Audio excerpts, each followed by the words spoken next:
Nico. ¿Qué tal? Muy bien. Bueno, ¿de qué se habla hoy en la profesión? Entre los que nos pasamos todo el día así, tratando de imaginar el futuro que es inimaginable, ¿no? Acabo de escribir un paper bastante desafiante, bastante sencillo, pero bastante interesante y que hoy es muy discutido entre los colegas locales. Un economista de la Universidad de Itela, Andy Neumeyer, que básicamente utiliza los datos elaborados por PriceStats, que es una consultora basada en el MIT con apoyo de un banco norteamericano, que releva precios de productos homogéneos en muchos países del mundo. Eso les permite medir una inflación de una canasta igualita en Argentina, en Estados Unidos, en Australia, pero además comparar los niveles de precios. Entonces, cuando comparan los precios de Argentina con los precios de Estados Unidos de esta canasta de 250 precios, hasta el año 2013, este cociente de precios daba algo parecido a 6 pesos y medio, el tipo de cambio, parecido al tipo de cambio oficial. Luego, con el correr del tiempo y con la imposición del cepo, la canasta esta de precios empieza a diverger de la evolución del tipo de cambio. Y desde hace 2 años, es muy marcado como este cociente de precios entre la canasta argentina y la norteamericana sigue un patrón totalmente distinto del tipo de cambio. El tipo de cambio está a 9.40 y si uno agarra estos 250 precios de Argentina y los compara con los de Estados Unidos, eso da 14. Eso significa que quienes forman precios... Que esos 240 productos argentinos están... El precio está asignado con un dólar de 14. Es algo, como si esa gente que le puso ese precio se hubiera devaluado. Es algo muy parecido a eso. Y eso no viene dado por el hecho de que los importadores estén usando el mercado de bonos, de contado con liquidación, para conseguir los dólares, sino que, como lo que tenemos por delante es la devaluación más esperada de la historia argentina, valúan su mercadería al costo que les va a insumir reponerla cuando venga esta devaluación que todos esperamos para diciembre, para enero. Entonces, uno lo ve en los precios de los insumos básicos, donde le están vendiendo a toda la cadena de producción ya a un nivel muy parecido al que tendríamos si tuviéramos un tipo de cambio bastante más depreciado que el actual. ¿Por qué es interesante esto que plantea Andy utilizando los datos de PriceStats? Es muy interesante porque lo que nos está diciendo es que eventualmente, si la depreciación de la moneda que ocurre después del cambio de gobierno se hace de manera profesional y creíble, y no pensamos que va a haber muchas más, es muy posible que la inflación sea muy baja. Es decir, que no se traslade a precios la devaluación porque se había trasladado antes. Entonces, o sea, ¿vos creés que ese productor o ese gran comerciante que dice, bueno, yo a esto ya me cubro poniéndole un precio que contiene la devaluación que sospecho que va a venir, cuando venga esa devaluación no se va a tentar de volver a aumentarlo? Bueno, va a depender, por ejemplo, de quién haga la devaluación. Si es Vanoli, con el directorio del Banco Central que tenemos hoy, ¿la gente le va a creer o no le va a creer? Porque desde hace 2 años que no le creen a Vanoli. Vienen subiendo los precios esperando que la moneda se devalúe.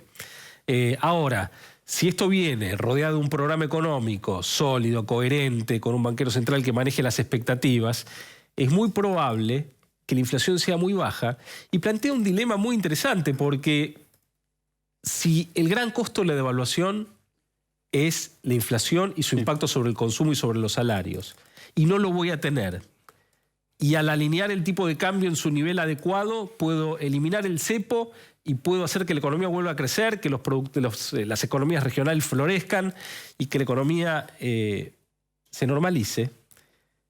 Si yo me pierdo eso simplemente por el temor a la eventual inflación que no viene, bueno, voy a estar cometiendo un gran error, ¿no? Entonces, me parece bastante interesante. Ahora, también hay que poner en la balanza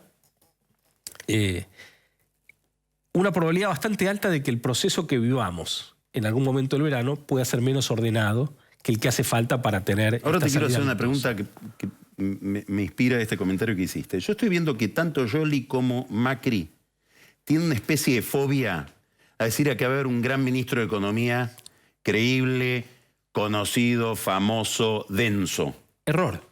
Va a ser, hoy lo dijo Macri con Joaquín hace un ratito, no, acá va a haber, no va a haber un caballo, dijo, en el sentido de un megaministro, o un Kicillof, como si fuera un megaministro. Y Joly quiere Batakis, un secretario de Hacienda. Sí. ¿Por qué pensás que hay esa prevención y qué efectos tendría eso respecto de la credibilidad y de estas medidas que hay que tomar? No, yo creo que el próximo gobierno, para que todo esto funcione, va a tener que unir muy, muy prolijamente todas las piezas sueltas que andan dando vuelta, que es un programa fiscal que no tiene que ser tan violento al principio, pero que tiene que ser muy creíble. Tiene que tener un banco central muy sólido, también muy creíble. Tiene que... ¿Por qué un banco? Explica cuál es la importancia del Banco Central en esa escena. Porque hoy está pintado. Los banqueros centrales, para controlar la inflación, usan distintas herramientas. La cantidad de dinero, la tasa de interés, eventualmente la política cambiaria. Pero la cosa más importante que hacen es hablar. Poco, pero hablar. Transmitir confianza, credibilidad, que por supuesto, para poder transmitirla, tiene que tener un sustento por detrás que sea creíble. Sí. Entonces, es muy importante que el próximo gobierno arranque con un banco central muy potente, muy creíble, que no es este.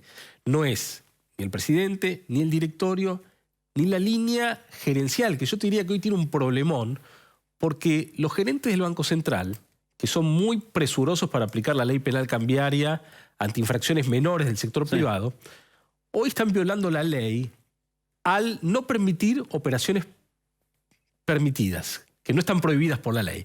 Claro, lo hacen por chat, el sector privado no se anima a ir... ¿Qué pasaría si alguien va a tribunales y dice yo fui a pedir dólares y no me los dieron para importar tal bien? Bueno, se mete en una cuestión penal muy difícil de probar. ¿Pero cómo termina la película?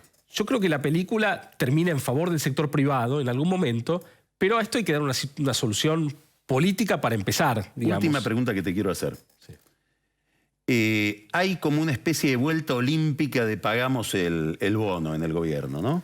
Sí. Como que habría que medir el éxito de la política económica de Kicillof y de todo este diseño porque se pagó el bono. Sí. Bueno, la Argentina tiene muy poca deuda, básicamente por vicios propios, porque no pudimos acceder al mercado, porque mentimos, porque... Ahora, donde sí Argentina tiene mucha deuda es en la deuda exigible al Banco Central. Los bancos centrales están para respaldar la moneda y la estabilidad del sistema financiero. Entonces tienen que poder enfrentar la demanda potencial de los tenedores de papelitos, pero también los tenedores de depósitos a cuenta corriente, caja de ahorro, en plazo fijo. Y ahí, hoy la Argentina tiene muchísimo dinero en capacidad de reclamarle muy poquitas reservas. Y ese es un problema. Al pagar el Bodem 2015 con reservas, digamos, debilitó aún más esa posición del Banco Central. Está muy bien pagar las deudas, pero yo creo que era conveniente... Aumentó el verdadero problema. Aumentó el verdadero problema de la Argentina porque deuda tenemos muy poca. Y hasta se justificaba pagar las tasas de mercado. Políticamente se iba a usar, pagaron 9.40, 9.50, 9.60, pero aumentó muchísimo el tamaño del verdadero problema que tiene la Argentina hoy, que es qué poder de fuego va a tener el Banco Central para enfrentar la salida del cepo, la corrección cambiaria.